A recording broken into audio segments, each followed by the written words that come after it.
Welcome to the Love Pod, where inspiration, vision, and real connection come alive. Wherever you are, you belong here.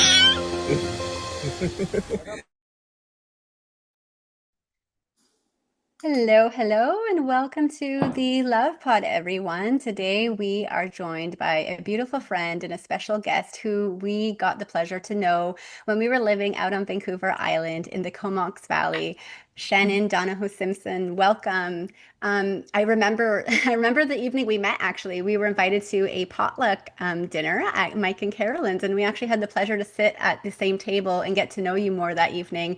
And it was like an instant connection. And then soon after, we came to your Halloween event, and you had other events that we attended with you speaking. And it was just so great to, get to know you in those ways. And you're also a TEDx speaker, a coach, and a facilitator who brings so much heart, honesty, and passion into all that you do. I know you're working on so many different projects and have real raw life experience that you also are so excited to share with our listeners today.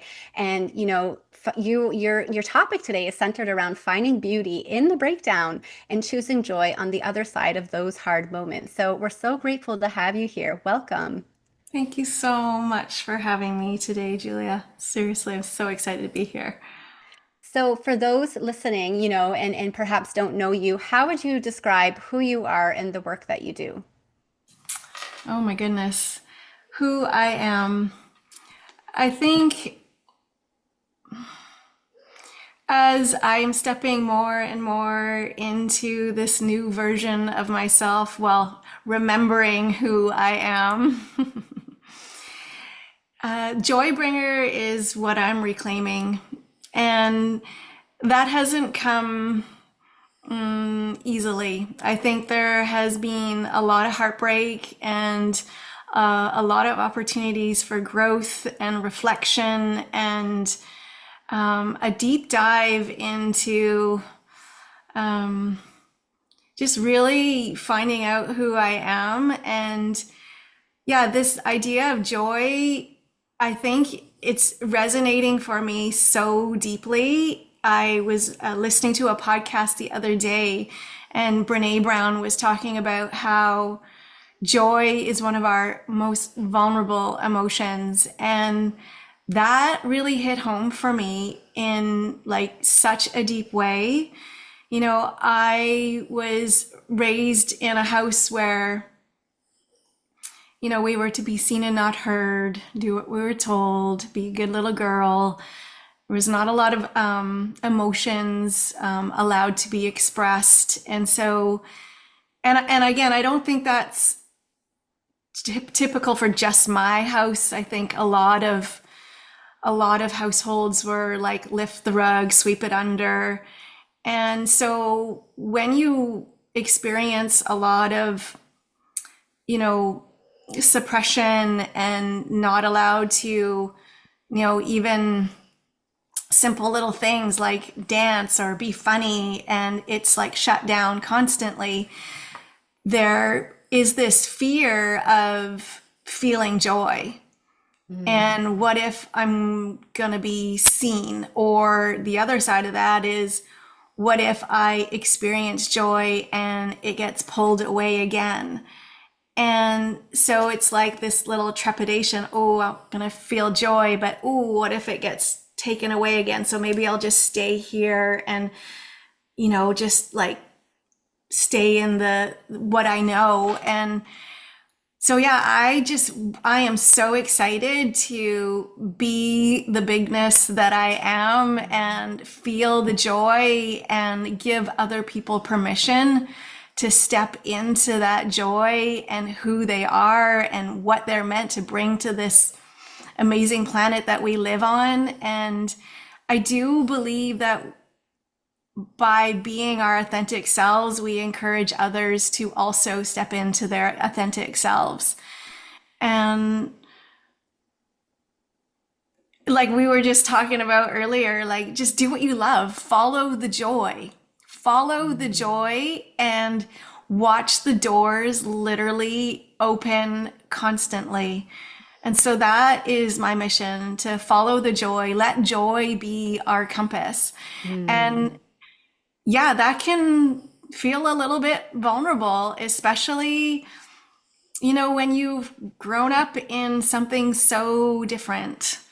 So yeah, that is my mission, is to this almost like this joy revolution. I love that. And you can feel that when you're talking and when you're expressing all that as well, Shannon. I love also that when I asked who you are, you didn't just tell me this person. I love that you kind of made a comment that you're becoming a new version every time. And it's more of a process of remembering. I absolutely agree with that. I feel like, you know, when we are in alignment, we know exactly who we are. This world that we're in, this physical world, is all about the experiencing. But before we come into these physical bodies, we are 100% consciousness, and we know exactly who we are. But there's this forgetting process when we do Hmm. come here, and that's all part of the package deal. We agree to it. We have these soul contracts, and so the exciting part is that we get to be on this journey of reawakening and remembering, and it's a fun journey. There's challenges along the way, and all the challenges that are on our path are ones that we actually give to ourselves to help us grow and remember and connect with who we truly are. And I really love that you spoke about how this is your mission, bringing joy back. And when you shine that and you live from that truth and that light and that authenticity, I absolutely do agree that we inspire others, and words are not needed, because Yeah. you are just being who you are embodying it, and that message carries, light years. Like, people will just look at you and they'll see it beaming from your, radiating from your aura, and they'll be like, "Oh, what are they doing? I really feel that they are genuinely happy and joyful with their lives. Like, what are they doing differently?" And then they'll become curious, and maybe they'll be magnetized to you and start asking questions. But when you say, that so many of us have, grown up in households where we were not able to be seen or heard, or safe to express authentically, like, I feel like so many people can relate to that. And it's not our parents' fault. I mean, No, they were just doing the best with the tools that they had at the time. And there's no perfect parent out there. God knows, no. Nathaniel and I know this from being new parents. Like, mistakes are to be made, and that's okay. It's part of the Well, process. right? But when you say to someone, like, just follow your joy, like, people forget, like you said, it becomes this vulnerable emotion that we've kind of suppressed. And it can be hard to just simply follow our joy, because we don't know what that feels like anymore. So I want to ask you personally, like, when did you start coming back to the realization that, there is this emotion that exists, and it's okay to start feeling it? Like, did something happen in your life that made you want to pursue feeling it more, and calling it more in your life? Um, hmm. Well, divorce is like, it's just like showing up big time. Um, Hardest thing that I've ever moved through, hands down. Um, yeah, absolutely hardest thing that I've ever moved through. And I moved through a lot of hard things in my lifetime. And I've said this before, like, I've moved through cancer, chemo, and all the things. And I would choose cancer and chemo over moving through divorce, because it's like a broken heart is, it's, yeah, it's hard. It's hard. Like, you feel things that you've never felt in the depths, or at least when I went through it before. And so the I'm forgetting the question again, but I guess the question is the moment that I really discovered when I wanted to reconnect with my joy is, having this, being in this grief that was so dark, and realizing that I can't keep looking outside myself for the answers. And I can't keep blaming everybody else for my unhappiness. And, we talked about parenting, and, I talk about this in my TED Talk, where I had this like moment where I had arranged for a counseling session for my son, who was really struggling in school. And every time something really hard would happen, or in a subject that he just didn't feel like he could do perfectly, he would quit. Mm. And there I was sitting in this counseling session with his tutor, my ex-husband, and myself and my son. And literally moments into this counseling session, I realized that it was for me. And that my son was just reflecting back to me who I was. And I was like, oh my gosh, I quit everything because I'm afraid. I'm afraid to be seen. I'm afraid if I don't do it perfectly. And my kids have been such an incredible mirror to the inner work that I need to do. And I've really come to this place where, what if I could trust myself? What if I could stop looking outside myself for others to make me happy? And what if I could take ownership of my own joy and my own happiness? And I have this little sign up in my bathroom that I just laminated yesterday because every time I would splash the water, it would get wet. So I laminated it and it says, energy flows where attention goes. Mm. So I can focus on all the things that aren't working in my life, which I did pretty much my whole life. Or I can focus on the things that are working. And man, what a massive transition that has made in my life. And it doesn't mean I avoid the things that aren't working. It just means that I don't ruminate on them and I don't sit and think on them for like days, weeks, months. Like the Eeyore from Winnie the Pooh is coming into my mind right now. Like I can hear him. It's actually, he says that days, weeks, months, and just ruminating on the things that aren't working. Mm. And so it's a choice, but it's taken me 50 years to get there. I wish I had come to this epiphany a little bit sooner, but how amazing that I'm here now on my 50th year, and I get to embody this incredible energy and encourage others to do the same. Because I don't know about you, but I got 50 years ahead of me. I used to work in extended care, and one of the most amazing humans I ever met. He's not here anymore because he was 108 when he passed away, and his name was Olander, Norwegian fellow. And to the day he died, he played crib, he had a sense of humor, and he was an incredible human. And I'm Norwegian, so I'm going with that. So if I've got 50 plus years ahead of me, I can like illuminate joy for a long time still. And if that can transform other people's lives to step into joy as well, then I've done what I'm here to do. I love that. I love all of that. And it's biologically proven now that we can grow younger. And it's a big, it starts with our thoughts. I truly believe. I love all of that you shared. And it is more than true that our children reflect back to us, parts of us that still need healing. So it's truly a blessing, even though it can be some of the most challenging relationships in our lives, if we can really just go within and ask, okay, like, what are they mirroring to me right now? What is coming up for me? And it takes courage to look at those things too. It truly does, because they could be things that we suppressed, decades or even lifetimes ago. And so I think it's really cool that you came to that realization that counselor was, for you, and this idea of like, feeling like you're going to fail if you don't get it perfect, and all these things that is happening in your children's life, realizing that it's not separate from us.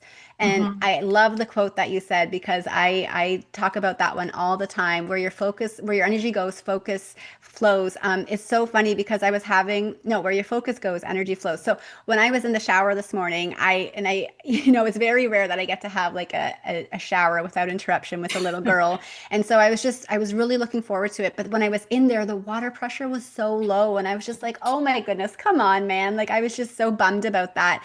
And it was just like the water temperature was kind of getting cooler too. I'm like, who's using another shower right now in the house, or what's going on?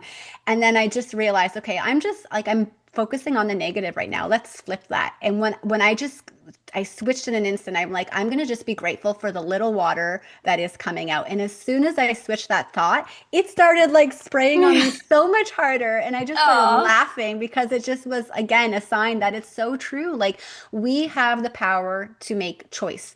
And sometimes we don't have the power of certain circumstances that happen in our lives. But what we do have the power to choose is how we react or how we don't react. And so the thing is, though, this takes awareness, and it takes consciousness. And so, when you're sometimes people are, constantly like Eeyore focusing on the negative things, but it becomes a habitual pattern that they're not even aware of, right? It's comfortable to just, sit there and mope, and we become used to that. But when we realize that we can change our whole lives if we start to focus on, things that lift us up, or things that we want to see in our world, it can be a game changer, And so for a lot of people, though, it is doing that inner work and going within and wanting to make those improvements. And I know you say that you're in your 50th year now and you wish it happened a little sooner, but Shannon, I acknowledge you, because I do believe that everything has its own divine timing. Even if we think sometimes it's a little later than we wish, it's all in divine timing. It's all according to a divine plan. So acknowledge the wins that you are making along the way, and enjoy the journey. And I know you're doing a great job. And I would love to hear how you came to that realization of, being open with your vulnerability, and letting go of the perfectionism. How did that look like for you? Oh, wow. I think I've always been a very sensitive human being, and I've always been very vulnerable. I don't think I was given permission to be that human. And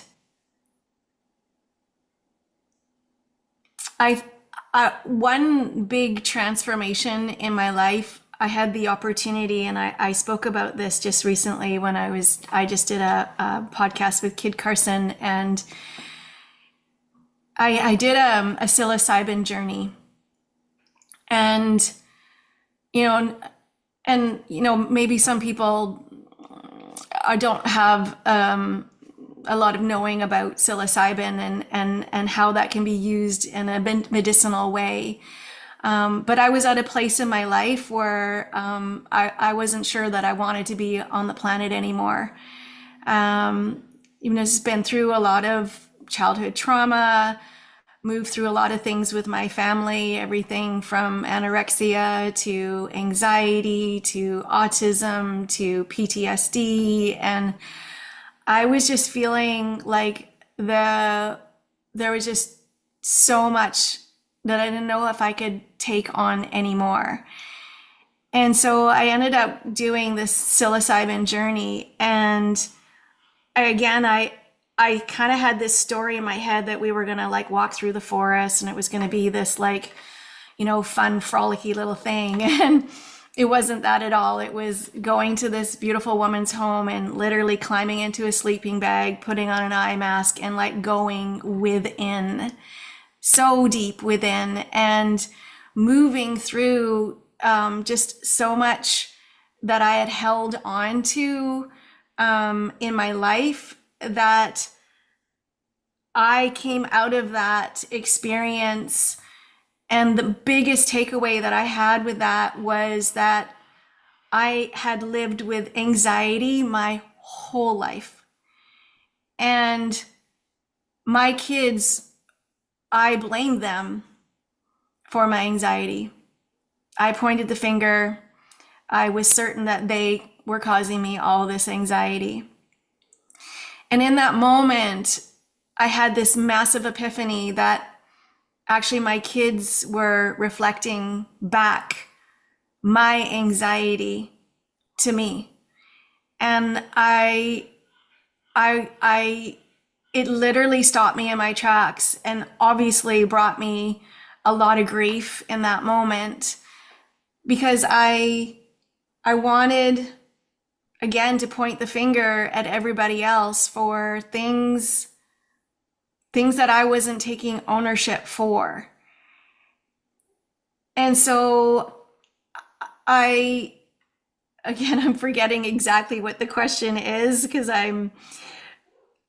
but I feel like, again, some of my biggest takeaways in life have been through my kids. Like, I was certain, and I don't know about you, but when I was having my kids, I believed that I were bringing them into the world and that I was going to teach them everything that I know.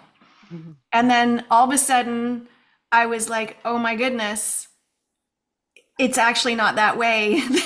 They're going to actually teach me more than I know, which was so humbling to me. And I was like, wow, like, here's these little beings that have so much wisdom to reflect back to me all the things that, if I'm brave enough to look, and we don't need to look far to grow and learn and, step into these bigger versions of ourselves.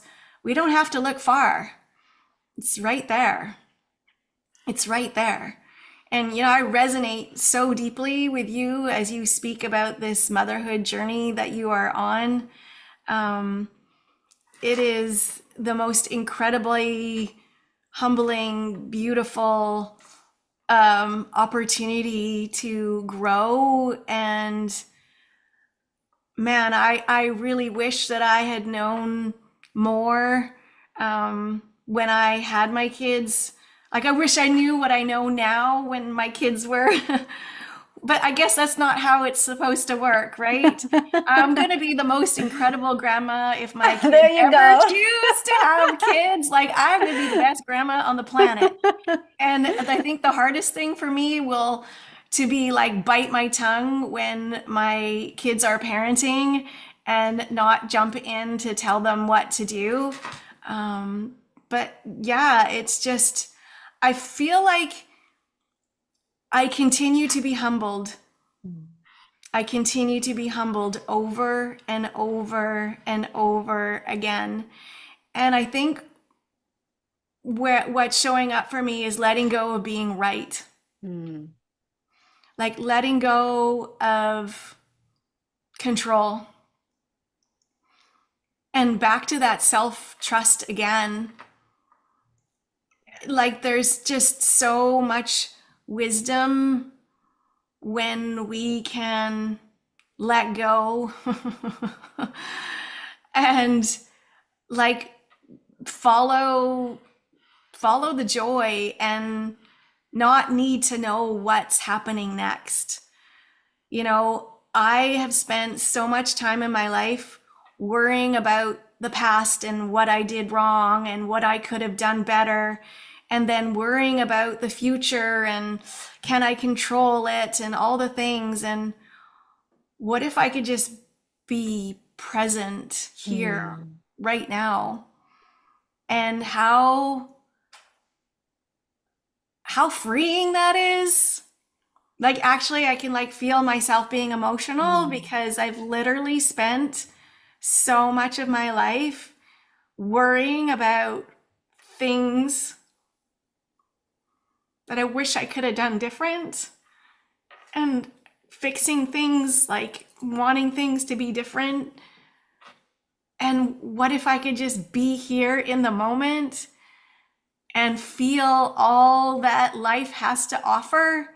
And like, as I'm feeling this emotion right now, it's not like even sadness, it's like joy of just being here, period. Like, just here right now. I love that. I'm feeling it too. It's a surrendering process, 100%. Just like bringing these little ones into this world, we don't know what that looks like, especially when it's our first one. But if we can just trust that something bigger and more intelligent than us has our back, then we really get out of our own way and let it do its thing by just not doing anything. And it sounds so Right? funny, but that's how life works and that's how it's intended to be, but I believe that so many of us, and I resonate too so much with all that you're sharing, Shannon, because there's so many of us that grow up in this world feeling like we need to figure it out and figure out our lives by doing, by controlling. But that comes from a place of fear and not trusting that life will not work out otherwise. And like you say, if you can change that focus and make that conscious shift into the now, because I feel like that's the only place that this can happen is in the now present moment where trust, surrender, and complete love will just appear because that's what is true. And I believe love and fear are one and the same. Fear is just more of an illusion, but they are one and the same. And it's so funny because being parents, it's not for the faint-hearted, especially if you're wanting to, look at these patterns and these things that come up when we become parents. And conscious parenting too is a whole other paradigm. And all that you're sharing is like it just makes me have shivers because I feel like I'm in the middle of it right now in the sense that I have a daughter who I'm trying to figure out how to parent and not trying to control, right? I want to do things differently from the way I was parented, and not that I'm blaming my parents for anything, but there's just certain things that I want to make a different conscious parenting choice. And like I said, we've moved back close to family right now, and we are actually staying with my parents until we figure out our next steps. And it's like bittersweet because you want to be close, but not too close. And my mother is, God bless her soul, but she is the most like worried and just about the littlest things and paranoid, and she does it out of love, but there's also fear there as well, and so there's these anxieties that come up on a daily basis, and trying to control, and just fear that what this might happen, or oh, don't get too close, that might fall on you, or and I see it. It's like I see it from both ends. I see that my mom is wanting to control, and you know what, I take a step back though and I look with compassionate heart and eyes, and I see, this is probably how she was when I was a little girl, and maybe it's even a little worse now in her older age. But I also have compassion because I know that she's not doing it on purpose. She's doing it out of love, but also she doesn't have the other side of the coin. Like, she doesn't know that she can trust that, my daughter will make mistakes and she will make her own decisions. And sometimes there will be little consequences, but she's going to learn from them. Yes. I'm taking a step back, and I can't control my mom to be a certain way with my daughter, but I can observe and I can notice, and I can also be discerning of how my relationship is with my daughter. And I'm very different, but I also know that I can have gratitude for these two relationships for all that they're teaching me, because not only are our children our greatest teachers, but the relationships we also have with our parents are so important as well.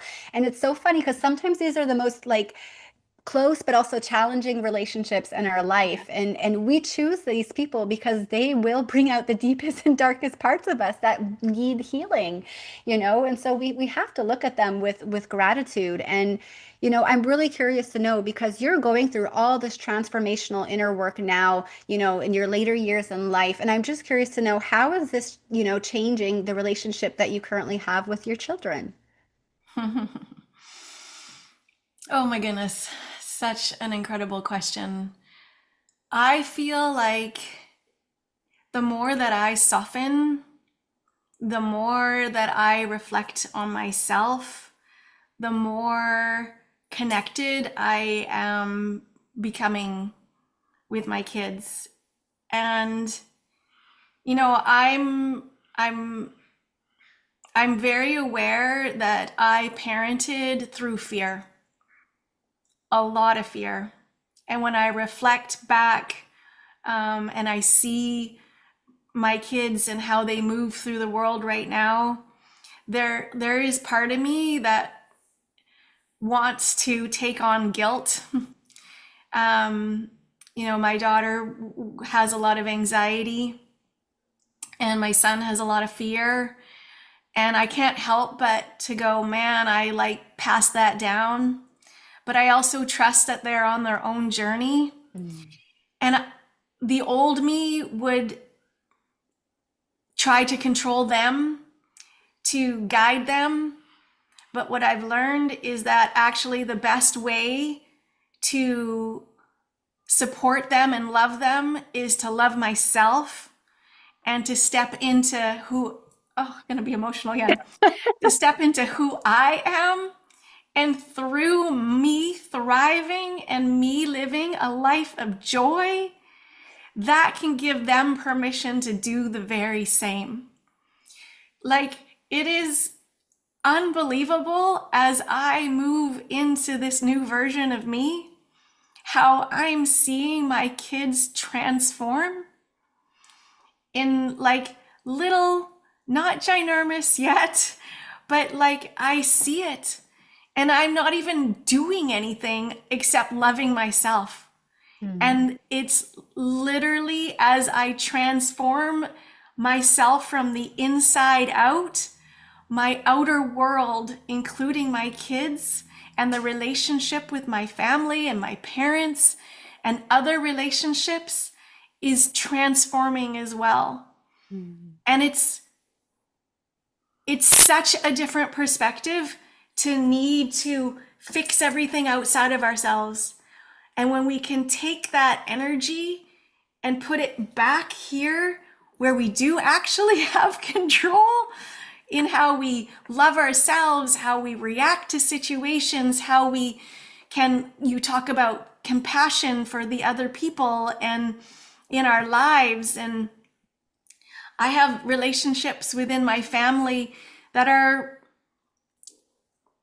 really a little bit strained right now. And my belief is that as I soften here within my heart and have compassion, it softens them as well. So it's literally transforming my entire world. And in a speed that I actually can't even keep up with. Like, it's incredible. It's incredible as we move our focus and stop pointing the finger at everybody else and see that there's fingers pointing back at us. I was just thinking that. Like, you know, like it's us. Like the triggers are our treasures. So every time we find ourselves in this situation, we're like, oh man, I'm angry, I'm frustrated, and I want to point the finger at everybody else. What if in that moment I could pause, stop, take a few deep breaths and go, okay, what's here for me? What's here for me? And let me tell you, that does not happen overnight. That has taken me, and I'm still working through that, but as I am rewiring the neural pathways in my brain to be able to slow down and pause and reflect and take radical ownership of my own life and not try to control everybody else's, it's incredible what unfolds. And I'm no perfect person, let me tell you. I have made so many mistakes, and like many humans, I've hurt a lot of people. And do I wish I could take that all back? Of course. And that's how we learn. That's how we grow. We learn by our mistakes. It's like my TED Talk. It's called The Gift of Failure, How Discomfort Shapes Success. And it's through the discomfort and through the hard things that we go through that bring us back home to ourselves. Beautiful. Yeah. Yeah. Life is truly for us, whether we believe it or not, you know. And it's interesting, a very dear teacher, Dr. Sue Morter, says that, there's nothing in life that ever happens to us that is bigger than who we are. So everything that's happening in our worlds is something that we can move through if we're wanting to. And it all starts with the intention. The how comes later. If you want to do something, you can. And it takes courage, though. It, like, our outer world, like you said, is truly a reflection of our inner world. And so there's signs everywhere that is showing us, where to go, how to go within. And for a lot of people, like, that's not easy to do. And it's so interesting because, especially, I can speak from being a new mother on this journey. It's like, it's so all consuming, so overwhelming at times, and just so rich and full, that I think the biggest mistake that I've made is self-neglection. And it's funny because in my mind I'm thinking I'm not as important, like she's hungry right now, or I need to feed her or change her, whatever it may be, and then I would put myself aside. But that's taught me that, like, if I'm not well to take care of my little one, then who will? I'm really learning on this journey the power of balance, and especially, realizing the importance of that self-love piece. And it can be challenging when there's so much happening in your life. But I was getting emotional, Shannon, when you were talking about that, because I was just thinking about how this is probably one of the biggest, I don't know if I'd call it a trauma, but one of the biggest forgettings in our world is people, forgetting who they are, but also not remembering the love that they are. I think it's one of the biggest beliefs that we all have, is that, I can't speak for all of us, but many of us have this belief that we are not enough. And this is also why Louise Hay's work is so dear to my heart, because it's not true. Just because we have that belief doesn't mean that it's true. But if you believe it to be true, then you will live a life based on that, belief. And if we were just to really see the love that we are, and just love ourselves on a true soul level, and live from that place, like, what miracles would happen before our hearts and before our eyes. Like, it would feel so surreal. And I think this is accessible to all of us. There's not one of us that has it better off or worse off. We're all equals, I believe. We're just at different levels, different grades of the school, the Earth Planet School. And so what's beautiful is, about our awakening, we can inspire others through these, growth experiences that we're having. But I get excited because I think of a world of, what if children grow up and they don't need to go through that, full forgetting process, or believing that they're not enough? Like, what if we as parents could, really honor them and guide them, and not try to control them or change them, but guide them, because they need that guidance. Even though they're equals to us at a soul level, they're new to these human bodies. So they do need a little bit of guidance and mentoring on how to navigate that. And so if we can just be fully there for them, but also remind them that they're safe to feel whatever's going on in their body, because so many of us grow up thinking, like, oh my goodness, like, I can't cry after a certain age because big kids don't cry, or real men don't cry, or, but I also believe that in order for a parent to hold space for a child to feel all their emotions, they need to be able to do it for themselves. And so for me, this is why it's true parenting, because not only are we raising our children, we're raising the inner child inside of ourselves. Oh, yeah, that is like, oof. I feel that in such a big way. And it's not by mistake, that I had such suppressed emotions as a new mother. And who do I bring into the world but my son, who has literally some of the biggest emotions that I didn't really know how to support him through. And thank goodness I connected with this incredible counselor that was working personally with Gordon Neufeld, who is a counselor psychologist out of Vancouver, that wrote the book Hold On to Your Kids. That book changed my life, absolutely changed my life. And I read the chapter on discipline that doesn't divide. And I was raised in a household that, you do something wrong, you are disciplined. And that chapter was so transformative to me. But not only that, when we come back to this piece that you were talking about, was moving through the emotions. And, my son would have these experiences that were so ginormous. I didn't know how to support him. And I remember the counselor encouraging me to take him into the bedroom and literally hand over hand, taking his emotions out on the pillow. So he had a place to move that anger instead of taking it out on his sister or myself. And this was so foreign to me to even be allowed to express these emotions, but how incredible to have the opportunity to have met this woman that could show me, not only show my son, but show me also that these emotions are meant to move, because emotions aren't bad. And that was the thing. I was made to believe that emotions are bad, and they're not bad. They're just meant to move. And once they can move, then they just move through, but they have to be felt. Yeah. They have to be felt. And so, my goodness, what an amazing opportunity. And again, it wasn't by mistake that I got the opportunity to meet this woman who then could show me through my son how to move my own emotions. It's just so incredible.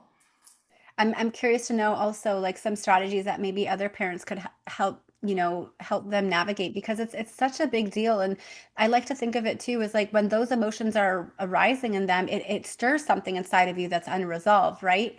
Right now, for example, my daughter is going through a phase where we're debating whether to wean her, because it just comes to the point where she will cry unless she can nurse back to sleep. And I get so anxious when I just hear her crying, because it's bringing something up inside of me. And I'm even doing a weaning course actually, and she emphasizes on emotion. She's like, you need to learn how to accept big emotions. This is what it's all about, because little ones, they wear their hearts on their sleeves. If they're not happy about something, they're gonna express that. And there's nothing wrong with that. They are simply expressing. In fact, children should be crying a lot before the age of 7, and it's like you say, it's energy in motion. This is what emotions are. They need to move through the body to be released. And so let's say you have some parents who don't know how to deal with those emotions. What are some advice or some strategies that you can give them to help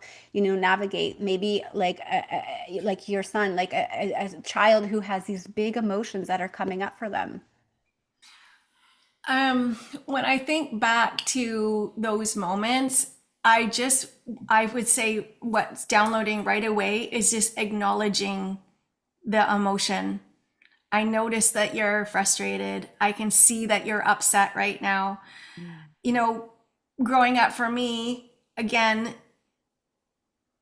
different household, those emotions weren't even acknowledged. It was like they didn't even exist, let alone were allowed to exist.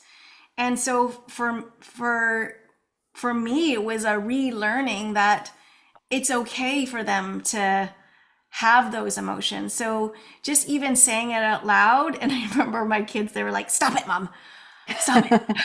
And I'd be like, "I notice that you're frustrated." And then just leave it at that. And then I'm quiet, don't try to fix it.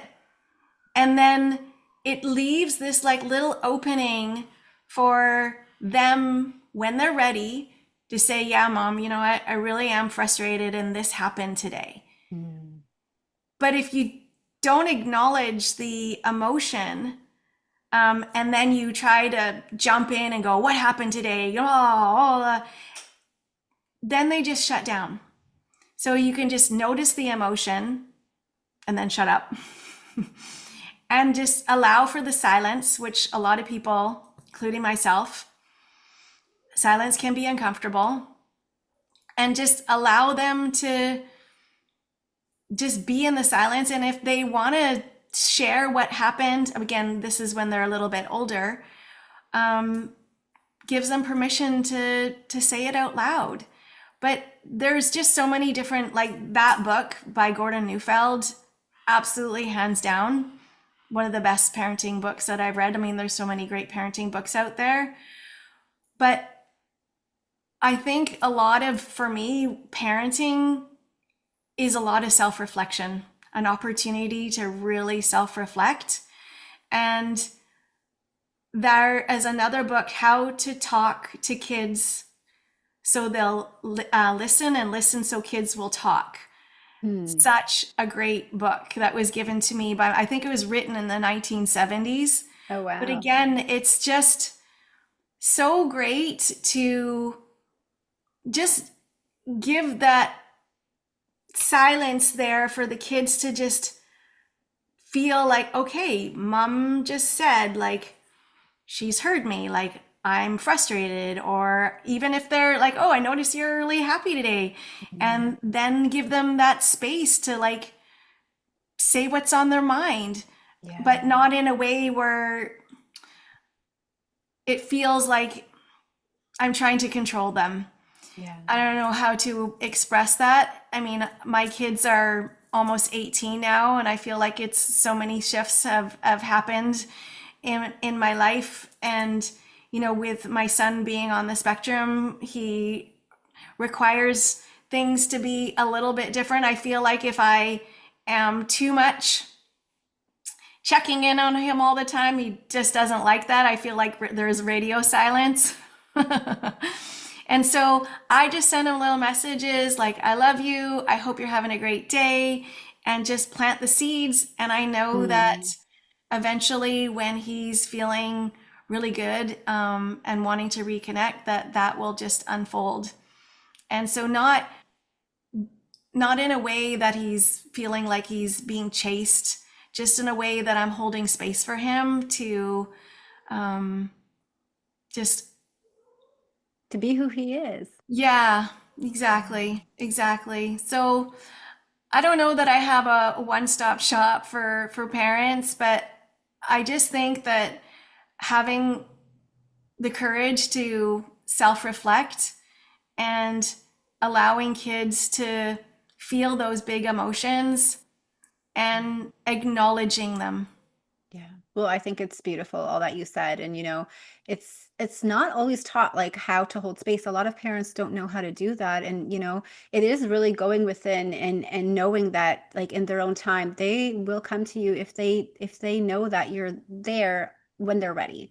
And I think you just speaking about that acknowledgement piece is really important. And so also like the honest communication too, like sometimes there's just these expectations like, oh, if my son is not feeling happy or if this is going on in his life, then he'd tell me about it. But that's not always, you know, that's not always true. Like you need to be open to your children, and that communication piece is so important. They need to know that they're safe to come to you if something is happening in their life, you know?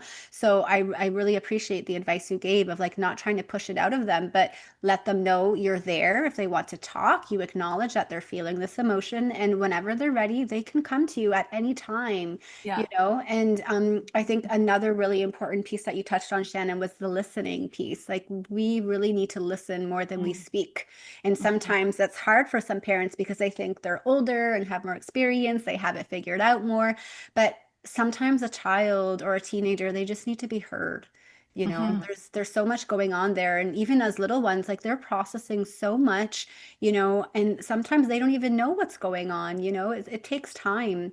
And yeah, all in their own timing. And I want to ask you, because you know you were talking about your little ones, and you also have done some powerful work with youths and teens. And so what drew you to that age group, and also what have they taught you about joy and courage?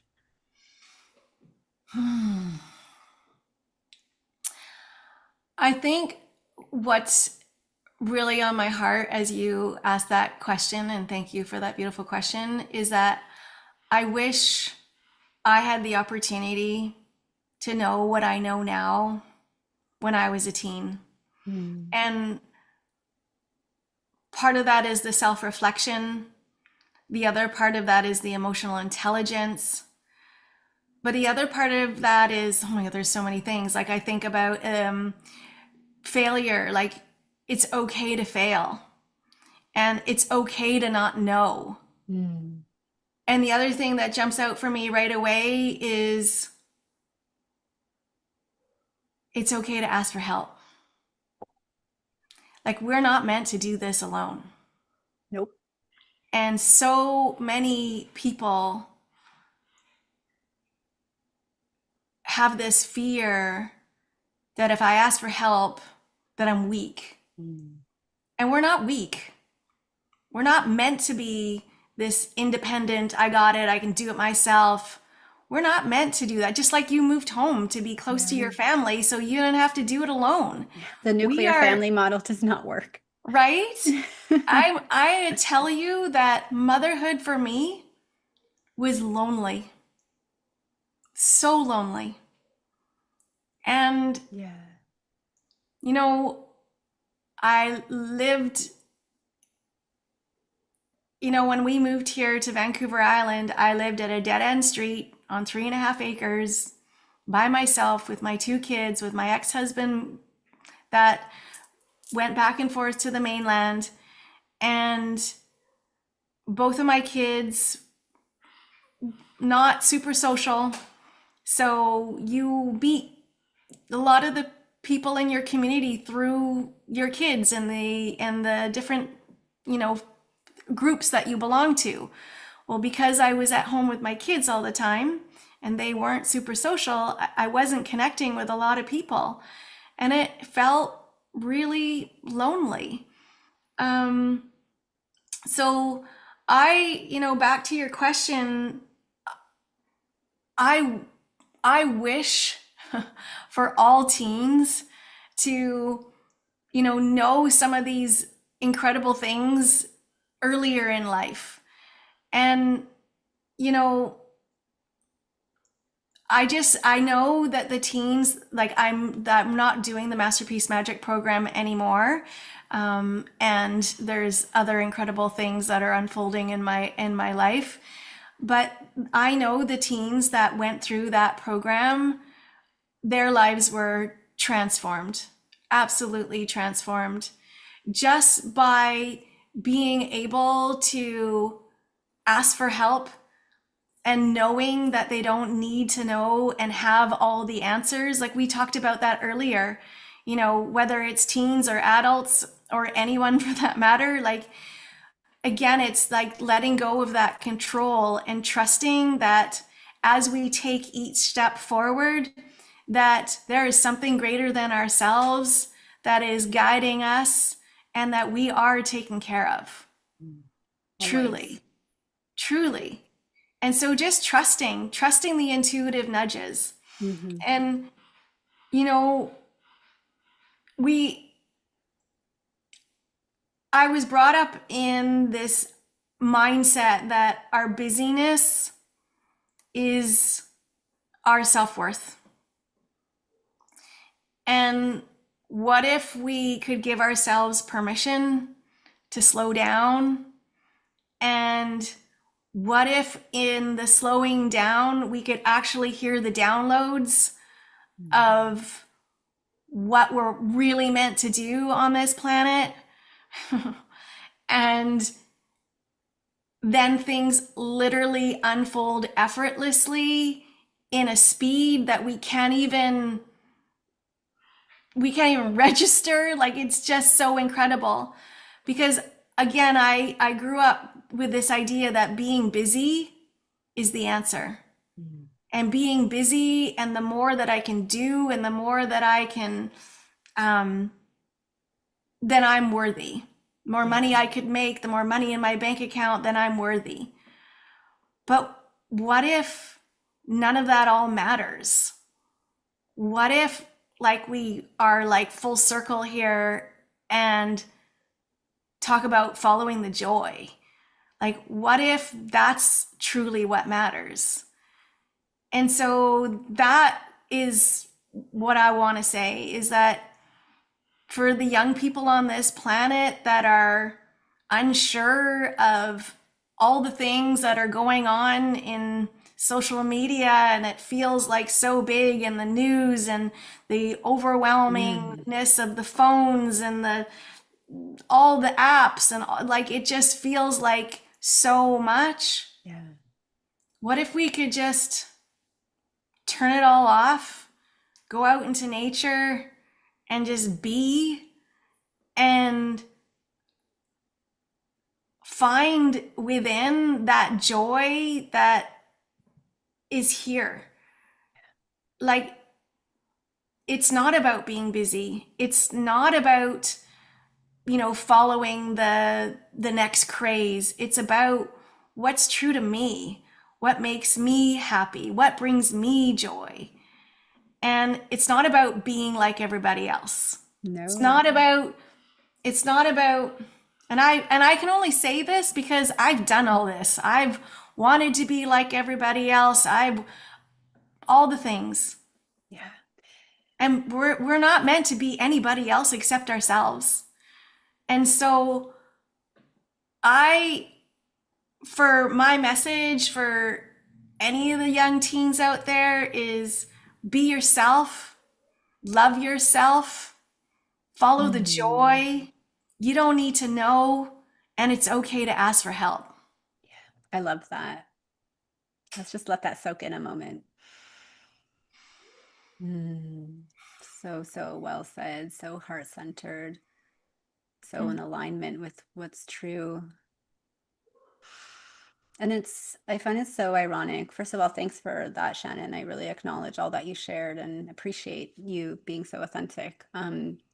It's just, I find it so ironic because we live in a world where there's more means than ever to connect, yet there's so much disconnection happening more than ever. And it's such a problem. And I think so many mothers and just people in general can relate to what you felt in your early years of motherhood, that piece of feeling lonely, because when you do become a parent, everything changes and you're adjusting to a whole new lifestyle shift. And that's not super easy. And just imagine a world where we can go through that and not feel like we're alone, where we're supported by elders of the community, by friends, by family, by our neighbors, and that also amplifies the joy, right? Because you're doing it together and not everything just relies on you. Like to me, it's ridiculous to think that a woman can raise her children and keep the house in order and do the washing and the laundry and the dishes and make all the meals. And, it's so unrealistic. Like it's impossible. Yeah. It's impossible. It's just, it's literally the most, I think, hardest working job that has ever existed and the only one that we're not paid for. Yeah. It's crazy to me, but just thinking about what you were reflecting on the piece of like it's not about being super busy. And a lot of people, I think they also are raised in this society thinking that, well, let's just stay busy because that's what everyone else is doing. And the thing is though, when you get lost in that busyness, like you say, you forget how to just be. And most importantly, you forget how to just be with yourself. And so I feel like when people are living that paradigm, it actually makes them uncomfortable when there's nothing to do. So that's why when they just have 5 minutes to take a breath, they'll find themselves scrolling on their social media or in front of a TV, or just like there's people who literally don't know how to just be with themselves. And there's no judgment. If no one taught them, how would they know? But if you do want to try and experience that, the joy that it will bring you is like no other, because the profoundness of the peace that you will find within, if you choose to open that door and go within, is like nothing you'll find in your outer world. And like you said, there's things that can help. Like if you were to just take a break from the technology, leave your phone at home, go for a walk, be with nature, and simply listen. That's the best advice I would give. Observe, look at the trees. Just observe how they are. Listen to the birds, listen to the animals, feel the wind on your skin. Maybe take your shoes off and touch the earth with your bare feet. There's so many benefits to just listening. And, for some people that might make them uncomfortable because there might be all these thoughts that are arising that's trying to take them out of the moment, because that's what the ego does, right? It takes you out of the present moment. So maybe it will say, oh, but like when you go back, don't forget to text this person. I can't do it right now because I don't have my phone. Or maybe I got to remember to do this later. If you can just learn to also not judge those thoughts and just allow them to arise, you will also notice that they will go as easily as they come. You Mm. know, if you just embrace them and say, okay, thank you, mind, or thank you, thought, for appearing. Oh, okay. Like if you just observe it with non-judgment, then I believe, actually, from my own experience, this is the best way you can learn to kind of simply let them go and be more with who you are and what's arising. And for everyone, this is going to look different because we're all so unique. And I Yeah. love that you shared that, not any one of us has the same mission or purpose or are the same in this world. We all come from the same source of beingness. And I actually, these the words came to me when you were speaking about, going into the flow of life. And I like to think of it as dancing in the flow with the divine. Mm. And miracles can truly happen if you can surrender and be in the flow. It's so funny because you really need to let go. Like there's nothing you need to do. And you will know when you're in the flow because synchronicities will show up in your Oh life. man. Things will just happen that, will surprise you. And Yeah. without effort, it's just like flawlessly like going, and you're going with the feelings. You're listening more with your intuition and your heart rather than trying to figure things out with your mind.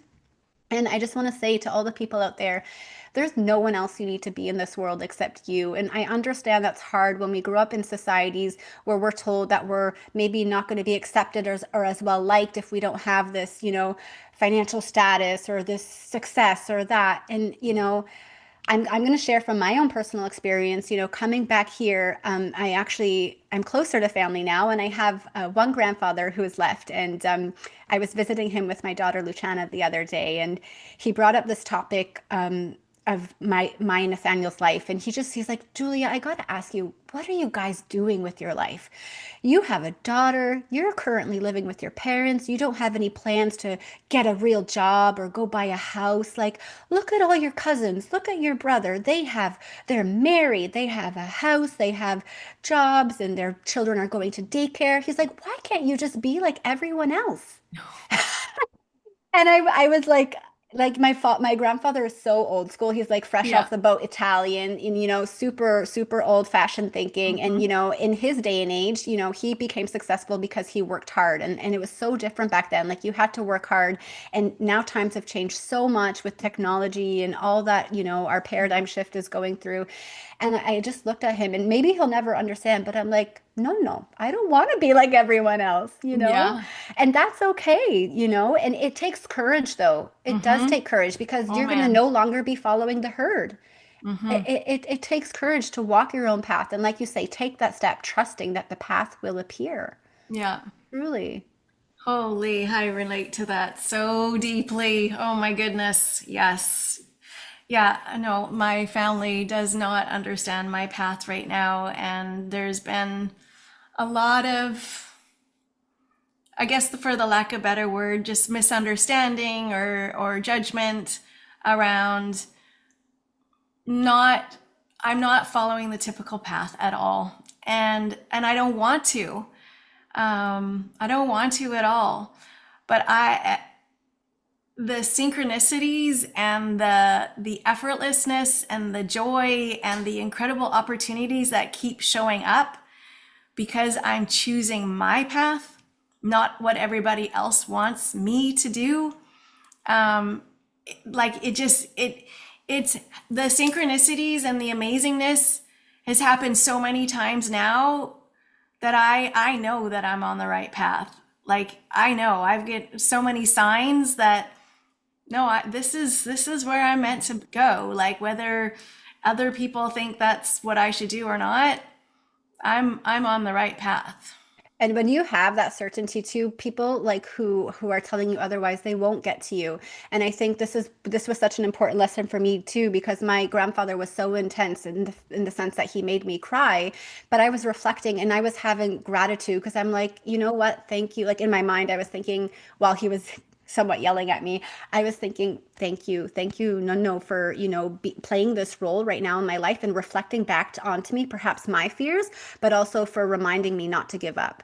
And again, I believe that we choose these relationships, and these people in our lives are meant to pick at us a little bit to remind us to keep going and keep pushing forward and following the beat of our own drum in our hearts. And so, I would like to ask you, Shannon, now what is the work that you're currently doing? Oh my goodness. I love what you just said, following the beat of your own drum. So, so incredible. I am stepping into a speaking career, and I am so excited to have the opportunity to share my stories and a lot of the opportunities that I've had to go through in my life. And I just want to inspire other people to know that they can do hard things too. And not only can they do hard things, but on the other side of these hard things is joy that is hard, so incredible, it's hard to even articulate. And so, like, yes, follow the home beat of your drum. Like, that is what I want to do. And so I just want to step into service for other people by being my true authentic self and shining the joy bringer that I am, and inspire others to also follow their joy. And it's just really that's what I want to do. That's what I want to do. I want to bring joy to others around the world. And in the process of that, yeah, give a lot of people permission to choose joy too. So beautiful. Yeah. What an important mission to have in this world. Truly. Stepping up as an example, embodying that joy first so that you can inspire others to do the same. It's just so, so beautiful. If people wanted to find, or connect with you or hire you as a speaker, how could they do that? They can find me on my website at shannondonohoe-simpson.com. They can also find me on YouTube, Instagram at Shannon Donohoe-Simpson. Yeah. So. I'll also add those links to the show notes, so anyone who's rewatching this can find them right away. And it's so funny because Nathaniel and I have a last question that we like to leave our guests with, and I feel like you kind of just answered it like intuitively, but I'm going to ask it anyways in case there's anything you'd like to add. If a megaphone were to drop down in front of you right now and you could share a message with the entire world, what would you say? It's okay to not know. It's okay to not know. And to just trust that life is happening for you, not to you. Yes. And when we can trust and know that all the beautiful things and the hard things are happening for us, you look at life with a much different lens. And yeah, just trusting the unknown. I love that so much. It's such a beautiful reminder, and it hits home for us because, it's what led us to the island. It's what led us to birth our daughter there. And I understand it's scary for so many people, especially people who prioritize certainty in their life. And so many people around the world do, because it makes them feel safe. But if you were to come out the other side and also realize that to have a little bit more spontaneity and, unknown in your life, it can really keep things exciting, but also help you grow that trust. Because when you trust the unknown, things arise that perhaps could never, ever arise in your certain everyday life. It's just like miracles truly do lie there, live there. Yeah, they do. They do. And I'm watching miracles unfold literally almost every day in my life as I keep stepping into the unknown. I love that. Thank you so much for sharing that. Is there anything else you would like to add before we close off today? Well, I just want to say thank you so much for this opportunity to be here with you. And I've just really enjoyed our conversation today. And I just want to say,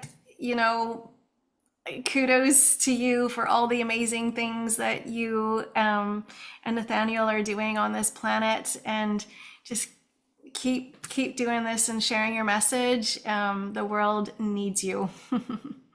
Right back at you, sister. Thank you so much. And thank you for sharing your story and your personal journey with us and our listeners with so much heart and authenticity. And we also appreciate the work that you're doing and the service that you're bringing into this world and all the joy that's coming along with it. And so, everyone who's listening, I will have Shannon's links that you can connect with her or, have her as a speaker in the show notes. And I was thinking maybe also we can link some of the books that you mentioned as well, some of the parenting books. Yeah, I'll absolutely. get those from you after.